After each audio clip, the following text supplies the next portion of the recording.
We have as our second plenary speaker of this conference, Deborah Jackson. Her title here is My Physics Odyssey.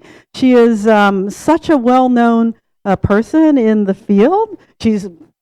Her eyebrows are wide. And this morning I found out that we actually had met before, as she actually directs the engineering research centers at NSF, and I was one of her reviewers some time ago. But you know, she's going to tell you stuff, but in fact, she's also on Wikipedia, so you can find out all about her if she doesn't tell you what you want to know. But anyway, so with that, let me please just let Deborah take the stage.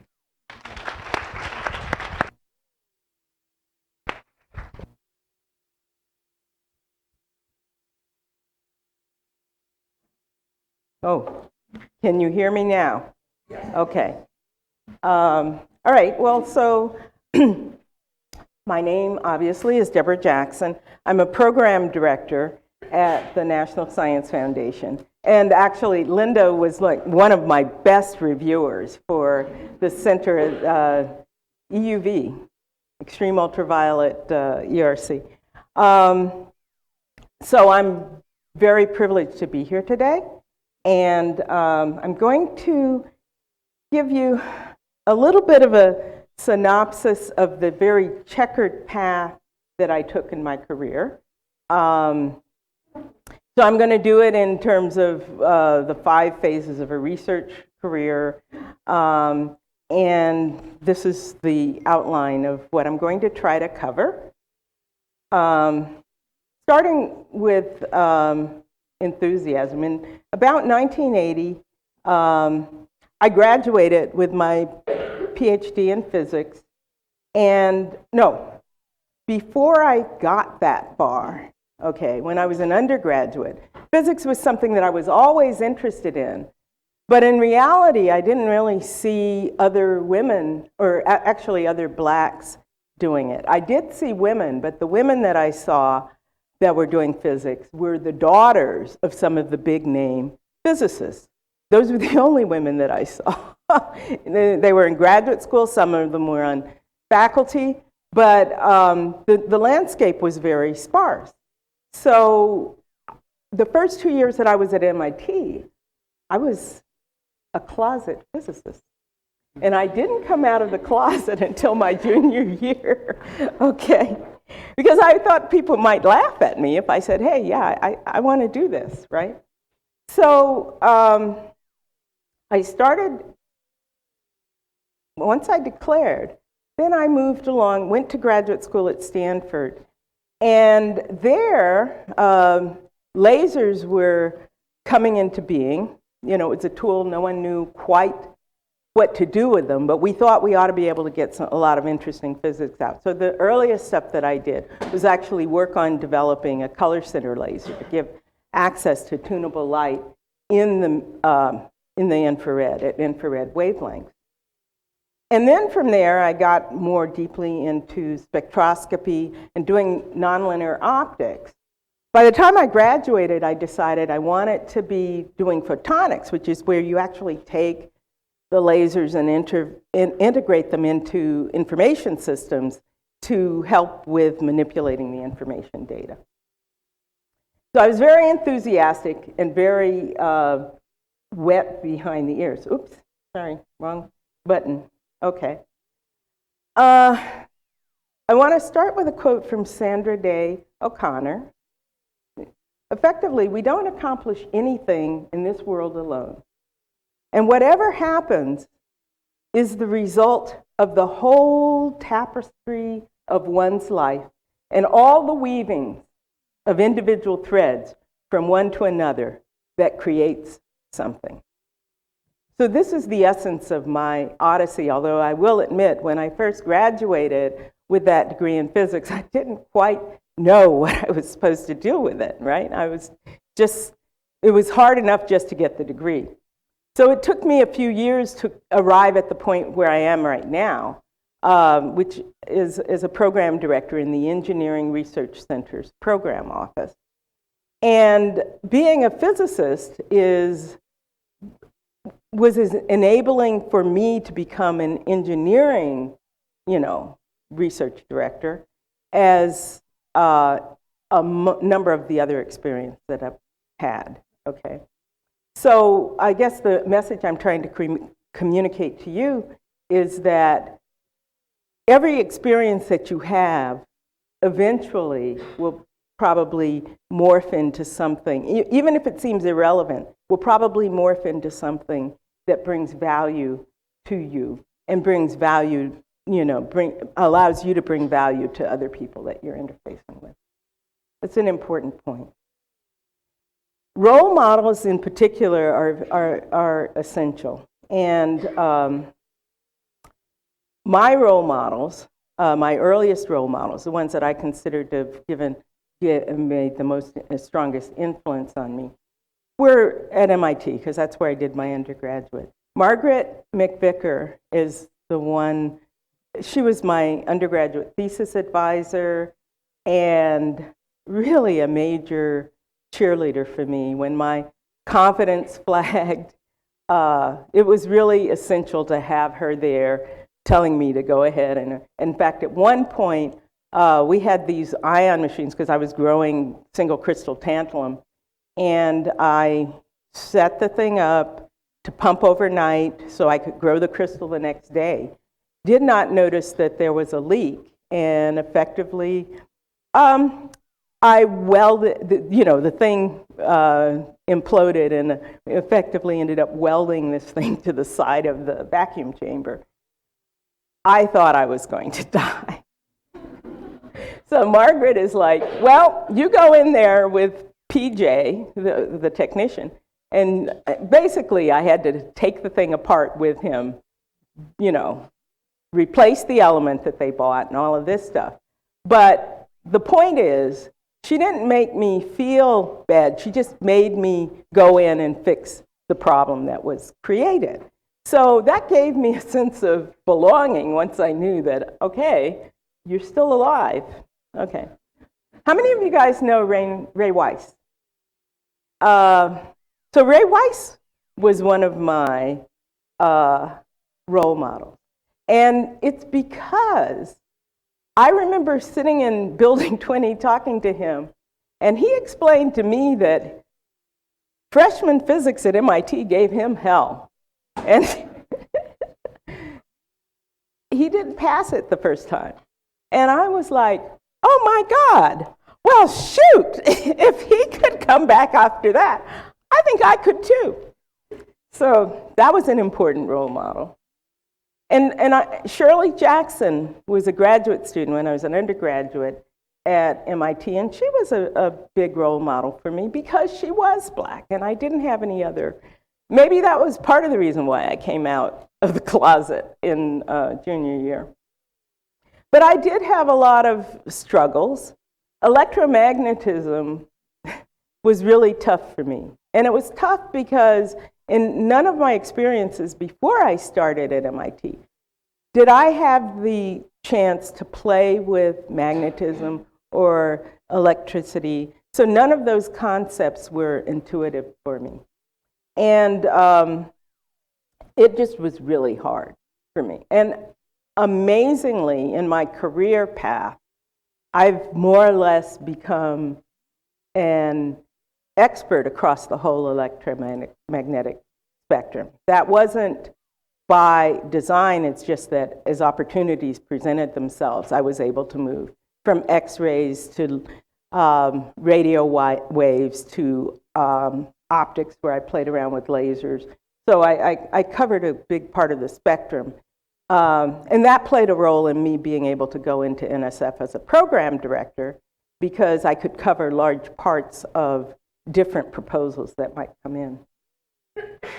Now, the takeaway from this slide is that nowhere in the Bible does it tell you that life or things are going to be easy. So the same thing for doing a career in physics. Once I had my degree, of course, there's struggles.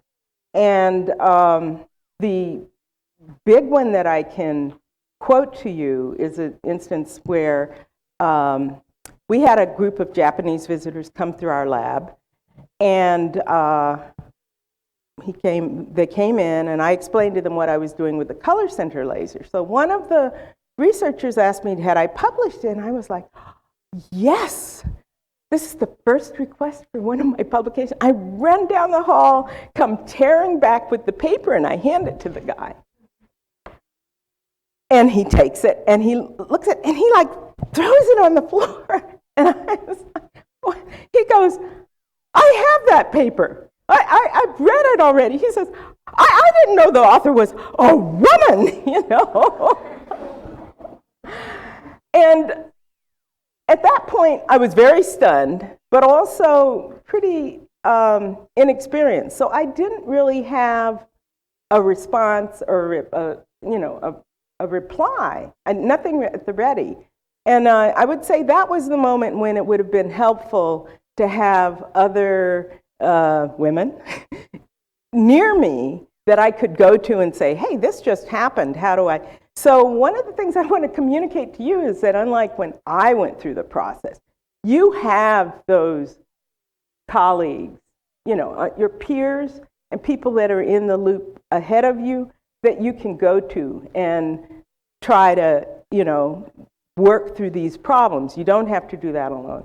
And I really encourage you to take advantage of that, because that's going to help you move forward much, much faster.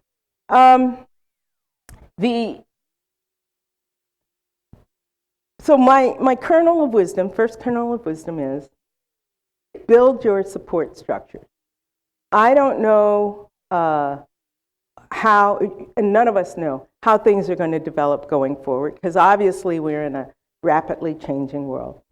But if you want to go far, then you have to work also at building a community. Cultivate your cohorts, and absolutely do not neglect your support structures. Cultivate your friends and your families, and bring them around to supporting you in your endeavors. Form cohort groups among your other physicists, and be nice to everybody, because on your way up, right? Because you will pass them all on the way down. Okay, so sometimes we move forward, right? But sometimes we also lose our balance and move backward a bit. So you have to be aware of that.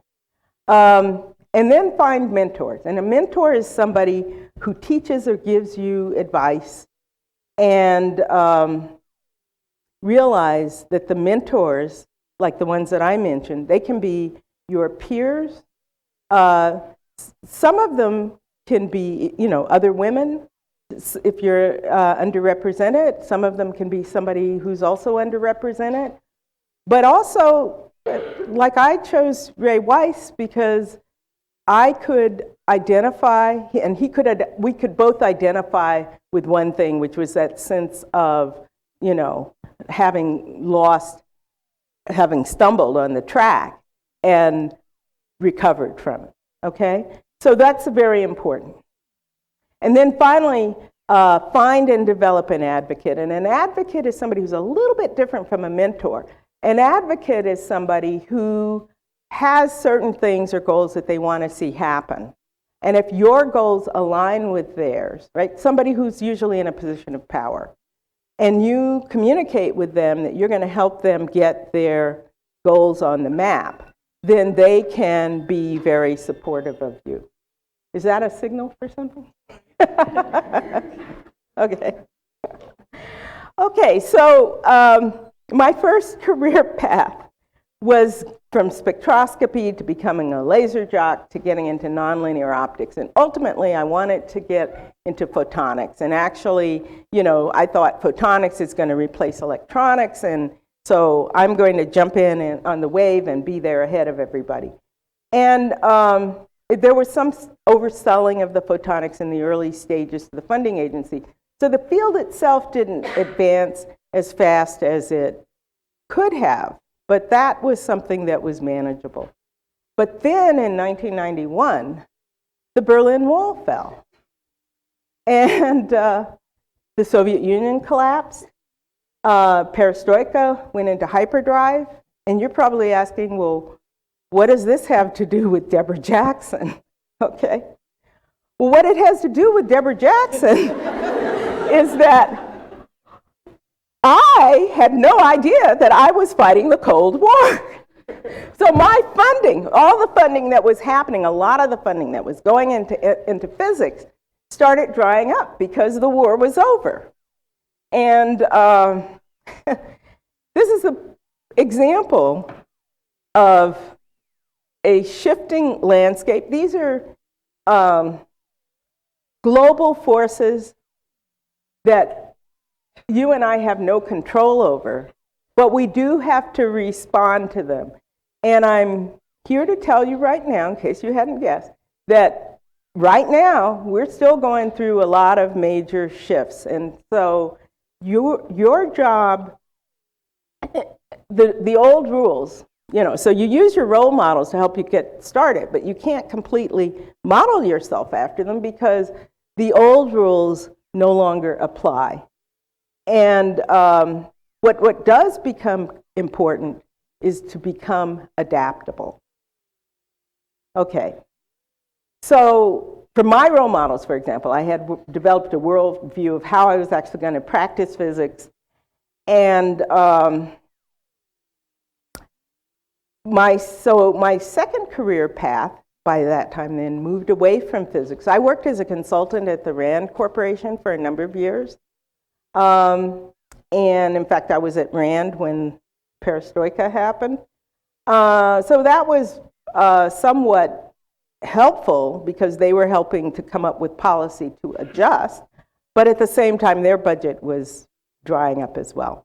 From there I went to JPL and worked as sort of a rocket scientist in the telecommunications section and worked on communications for deep space, deep spacecraft. And from there I moved on to NSF in the engineering directorate, running, I'm actually one of 5 program directors, and we run the ERC program as a team. So involved with that.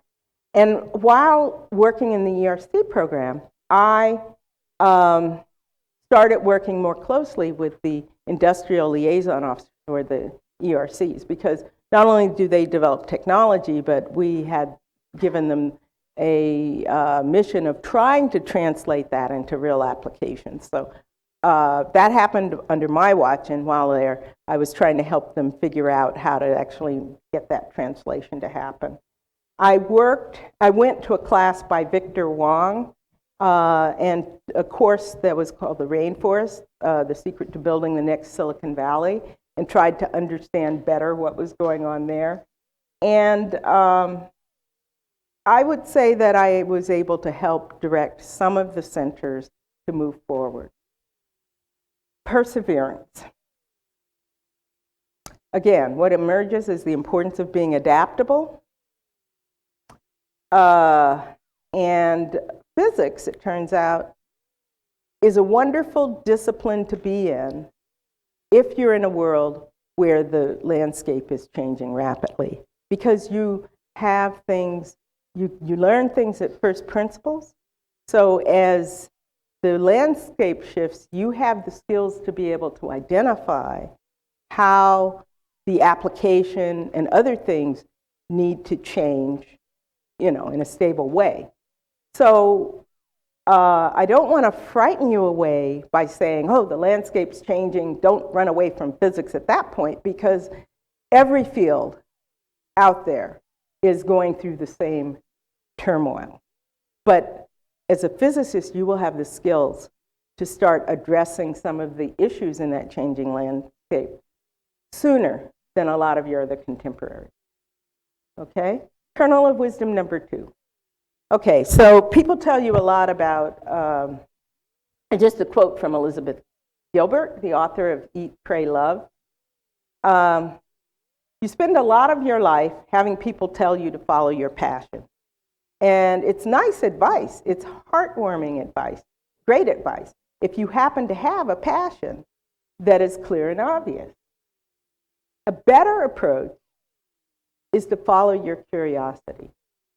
And I just kind of consider that as long as I'm following my curiosity, I'm spot on, and that helps me to stay oriented towards things that will come into use or play later.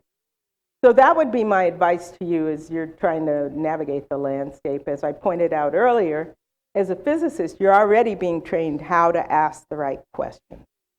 And so you probably have an innate curiosity anyway.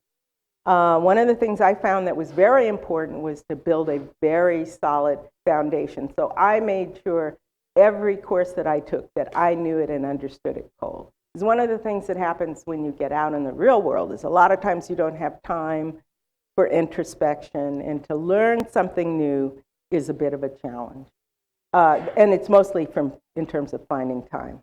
So then learn the art of morphing. That is, if you have to reposition what your focus activities are, that's something, it's hard to do. I had some struggles there.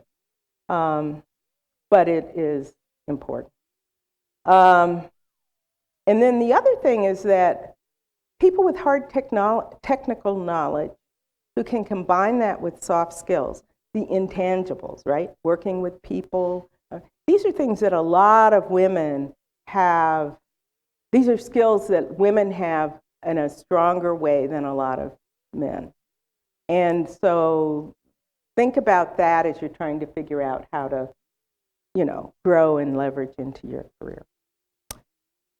Okay, so let me see. Okay, I'm going to just now give you a little bit of background. Did I miss the cue? Not yet. Okay, I'm going to give you a little background then on what I'm actually doing at NSF. Okay, so I'm in the Engineering Research Center's program office. And that program is one of the longer running programs at NSF. It was inaugurated around 1985. And it was started in response to industry coming to NSF and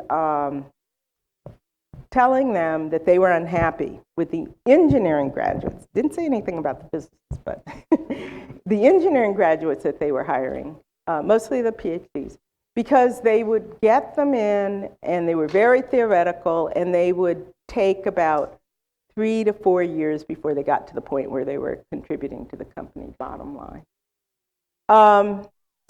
And so NSF looked into it and decided that they wanted to change the culture of the engineering schools across the country.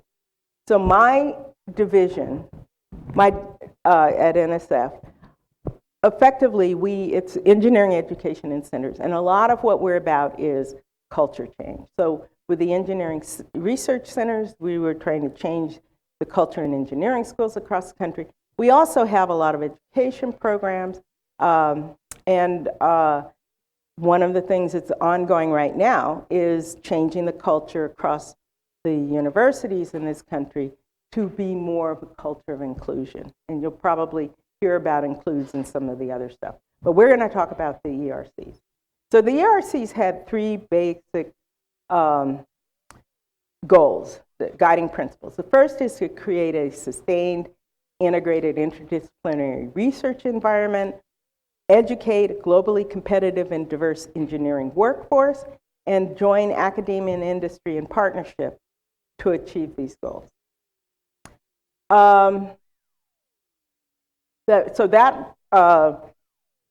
Excuse me.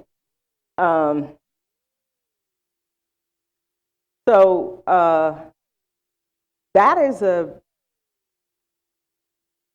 most important aspect of getting there. These were the first 3 elements, and then over time we started saying, yeah, but you have to do all of this by embedding all of that in a culture of inclusion. And my next slide summarizes this very nicely. So you can see the 3 got the pointer to work. You can see that there are these three pillars: education, research, and then the innovation partnerships that are make up the elements of the ERC. They are bound together by a vision and a strategic plan. So when we get proposals from universities, we require that they have a vision for an engineered system. And by specifying an engineered system, what that does is it creates an environment. That means that they have to create an environment where students learn to work on a team towards a common goal, okay? There's all these different elements that have to go into the engineered system. No one owns all of the elements. You have a number of people that own different elements, and they have to figure out how to cooperate and bring that together into an integrated engineered system. So the vision and the strategic plan wrap around those three pillars and allow the centers to develop. We accept proposals on any topic, and as long as it is an engineered system, because our whole focus is not the topics, but creating that environment. Then we require that the proposals be multi-institutional. At least one of those institutions has to be one that graduates a large number of an underrepresented group in STEM. That could be underrepresented minorities, it could be women, it could be persons with disabilities. But in that way, we help to pull more people into the centers and then create that environment of inclusion. And it requires solid technical validation. So I don't know necessarily all the topics. That's where people like Linda come in. I search the country and find experts, deep technical experts, in whatever the topic is, and bring them in to help evaluate the center. At this point, we fund about $6 million a year, and the ERCs are funded for 10 years. So that's a nice long runway for the centers to be able to develop fairly complex topics and bring them into maturity. This is an example of the portfolios that I've had in the time of the portfolio of centers that I've had in the time that I've been at NSF. The ones that are highlighted in red are the ones that actually overlap with my background. They have some electromagnetic component in them, so at least I was fairly solid in the technical areas there. And the ones in black are ones where I brought in people with broader expertise as disciplinary program directors to make sure that we're on target there. So this has been the most fun for me. The big challenge for me as a program director, is that the challenge is less about the science and more about the PIs and helping to coach them to manage a large team and get that team to coalesce. And it's a challenge because I sort of think of the PIs for the ERCs as championship athlete, right? When they're in high school, when they're in high school, they are being chased by all these schools, right? So by the time they get onto a team, they have big heads, okay? And the ego, they're at the top of their game, so of course they need to have big heads. That's the same thing with the ERC PIs. They're at the top of their game, and they're used to being the main one, and now I have to help them bring this into a team activity and bring all the other people on their team and get that to coalesce. It's a big challenge. Before I started in NSF, I actually read Phil Jackson's book, More Than a Game, and used some of his tactics, the Laker tactics. Okay, so this is pretty much ending. Praise and honor the non-participants. Okay, and the point there is that if you stand tall at all, if I stand tall, if any of us stand tall, it's because we stand on the shoulders of those that have gone before us. I talked to you about some of my role models. One of the things we have to remember is to acknowledge these people. Especially a lot of us don't get strokes. So we have to make it a part of our community to be giving each other strokes, giving recognition, and pay it forward. It will come back to you eventually, okay? It's impossible to live without failing at something unless you live so cautiously that you might as well not have lived at all, in which case you fail by default. That's by J.K. Rowling. My point there is learn from your mistakes and failures. Don't consider it a complete failure. Always make sure you learn something. Save time by also learning from other people's mistakes. So those people that have experience ahead of you, find out what they did wrong and don't repeat it. It's not necessary to be good at everything, but it is important to be perceived as bringing value. So I'm going to give you a charge. Get out there, compete, but be introspective as you do it so you can move forward faster in the system than I did. And I'm going to end with one of my favorite quotes by Buckminster Fuller. And he said, and I like this because this is really the part that says, I still have a strong physics vibe in me. When I am working on a problem, I never think about the beauty.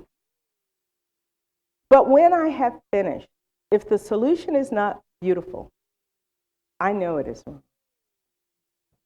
Okay. Questions?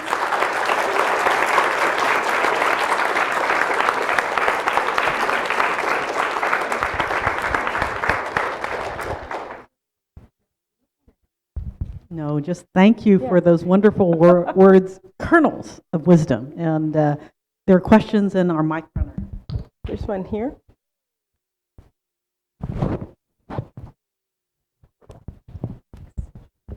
Hi. Thank you. Do you do any work particularly to support women PIs? Directly, I have several female PIs, or the ERC program does. Well, we tend to let things grow organically. So directly, no, but indirectly, at site visits, I do a lot to encourage, when I talk to the deans, I encourage them to support the junior faculty coming up. They're aware that we're collecting statistics on what they are, on the composition of the teams. They're aware when they put the proposals in that a lot of the people on the evaluation teams are female. And so I think indirectly we're causing them to bring more women to the fore, both as PIs and co-PIs. Other questions?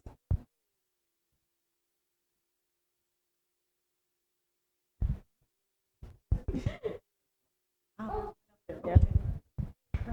Sorry, I didn't see your hand.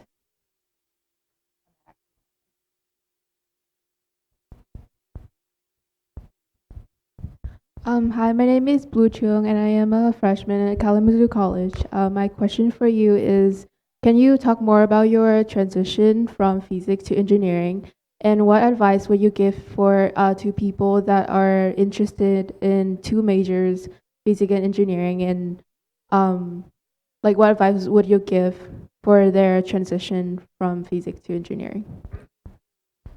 So I think if you look at a lot of at least in electrical engineering departments, you have quite a few faculty who are physicists that are on the faculty in electrical engineering. So what drives that is the types of problems that you're interested in. It turns out that there are quite a few, the transition, for me at least, being able to do more engineering stuff, was because there's a lot of overlap between a lot of the engineering topics and some of the physics. engineers focus mostly on building things to bring them to be useful. Physicists focus more on understanding the underlying principles. And so it's easier to make that transition. I will say that now that I think back on it, there was a bit of a struggle. When I worked at the RAND Corporation, it is a systems house. And I would always propose research that I wanted to do, and I usually got tossed out on my ear. And I finally figured out that it was a systems house, and I needed to present the proposal in systems speak. So I went and basically got a book on Systems 101 and learned the system speak, and then went back in and pitched the same problem, but the same idea, but in a language that those folks spoke. So a lot of it is, when you're transitioning, is going to be trying to understand the language. Each discipline has its own specific language. Words have specific meaning, and you need to understand that so that when you use the word, people don't immediately, oh, she doesn't know what she's talking about, if you use it without, out of spec with the definition that they have.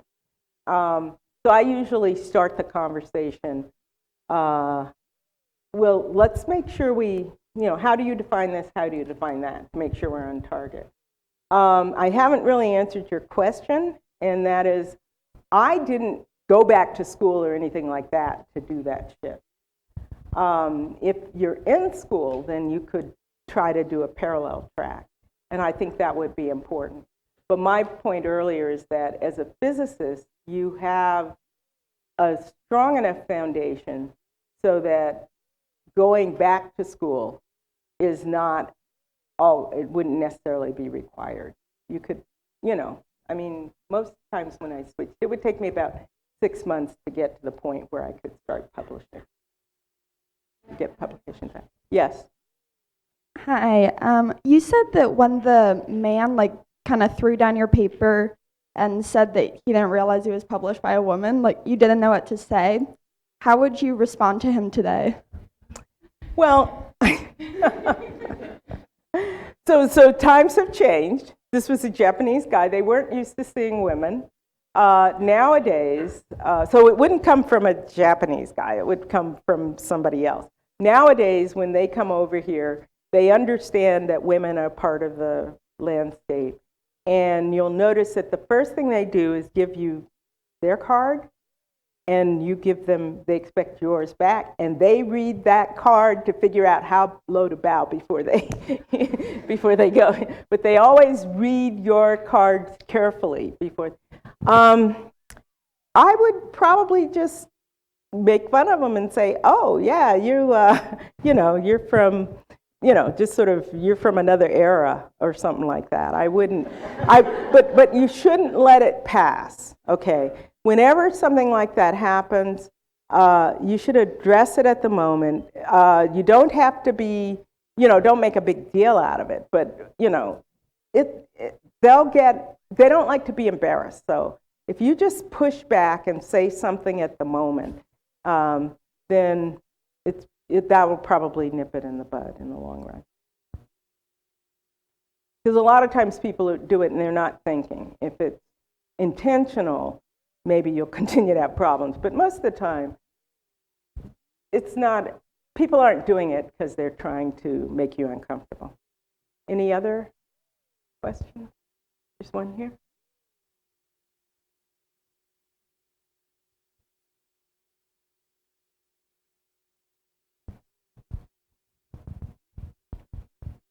You talked about being adaptable in times when the Berlin Wall fell and during the Cold War, and a lot's already happened this year. Do you have any advice on how to remain adaptable and keep rolling with what's going on in the world?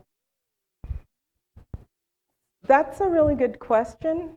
And that part of the reason why I brought that up is because I know you guys are going to be facing this going forward.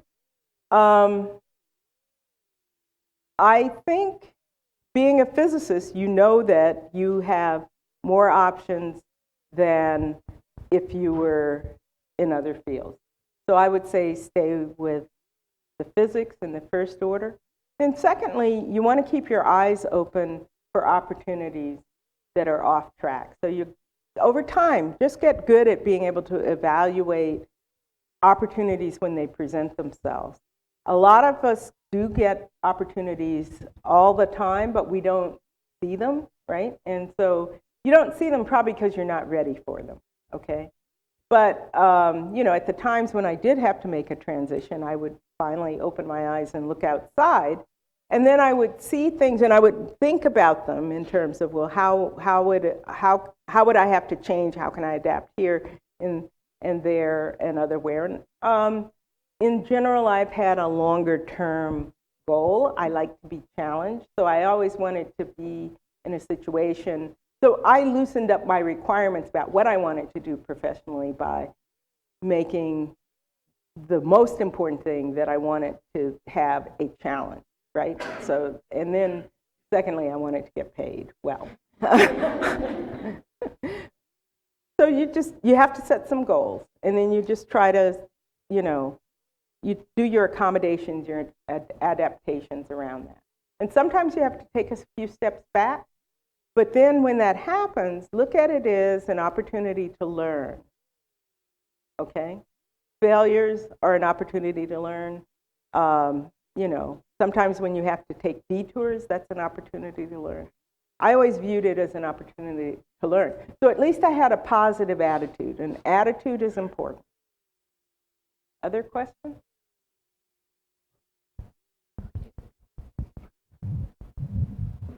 Hi, good morning.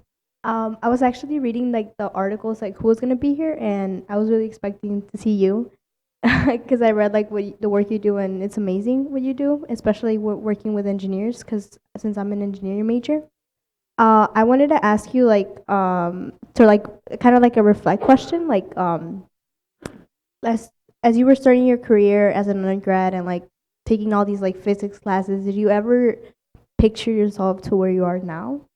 Or like how did that happen? Like did you want to be here? Or, like, I mean, obviously you were here, but just like when you were like barely starting, did you ever picture you were going to get this far? Well, so I was trying to imagine myself as the role models that I had, right?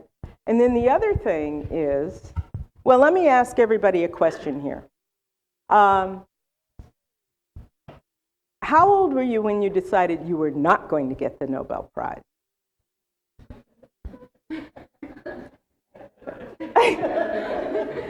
I mean, I think a good percentage of the folks go into physics because they see that, you know, sort of the loftiness of that as a possibility. Small, but, you know, it's something that you kind of think, well, I might luck out, right?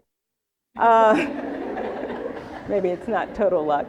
But, yeah, Donna Strickland. So I think that you never know how things are going to play out. What you try to do is keep as many of your options open as possible. And so for me, I did that. I actually was in a really bad car accident in 1988. And that really caused a lot of introspection. So there was a lot of, I couldn't do the lab work, I couldn't do a lot of stuff anymore. And so that really, what was good about that, it was probably one of the best things that ever happened to me, is that it forced me to put value on stuff. And I had to make some hard decisions about how I wanted to experience my career and just a lot of things, you know, whereas I had been trying to hold on to everything, right? I said, oh, okay, I had to narrow it down.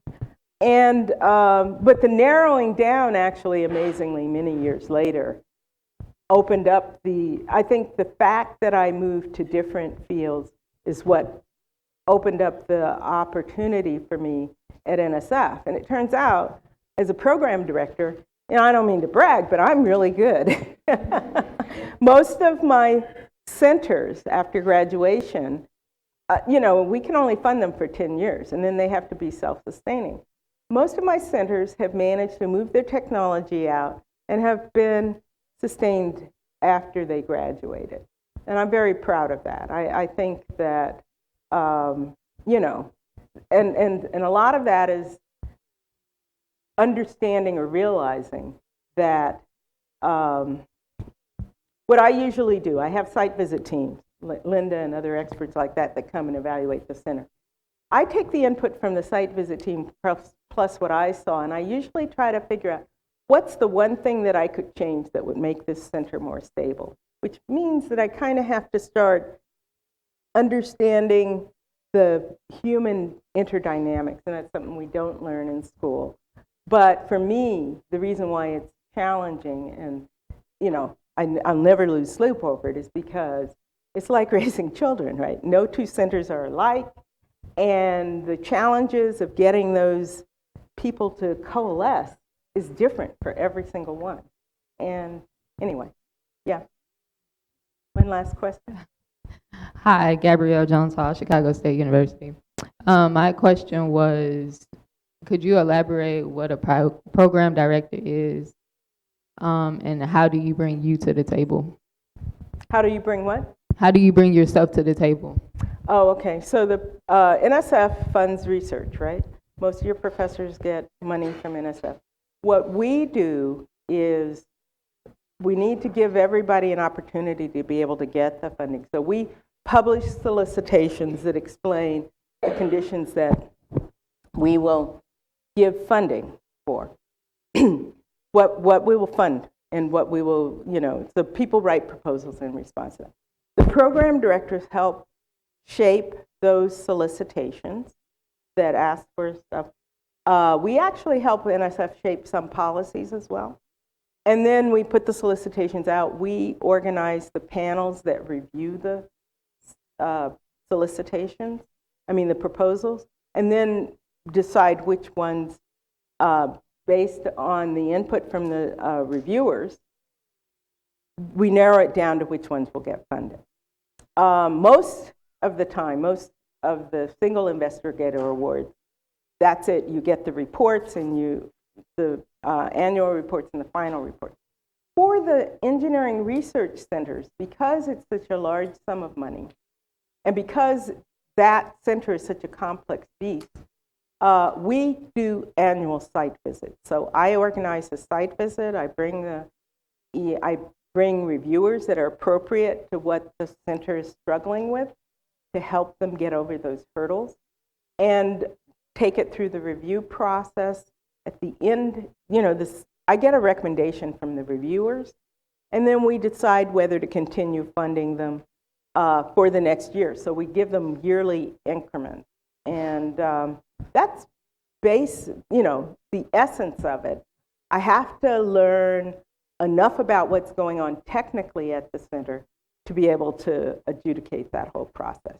So there's a challenge, a technical challenge as well, but for me, the most fun part of the challenge is playing with the human interaction.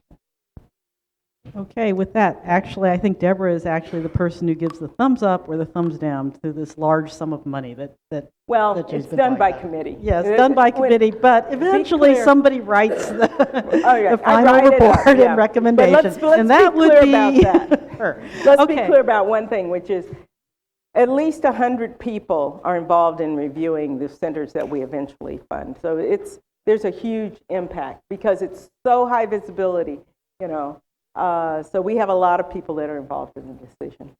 Thank you. Yes, thank you very much, Deborah. It was wonderful.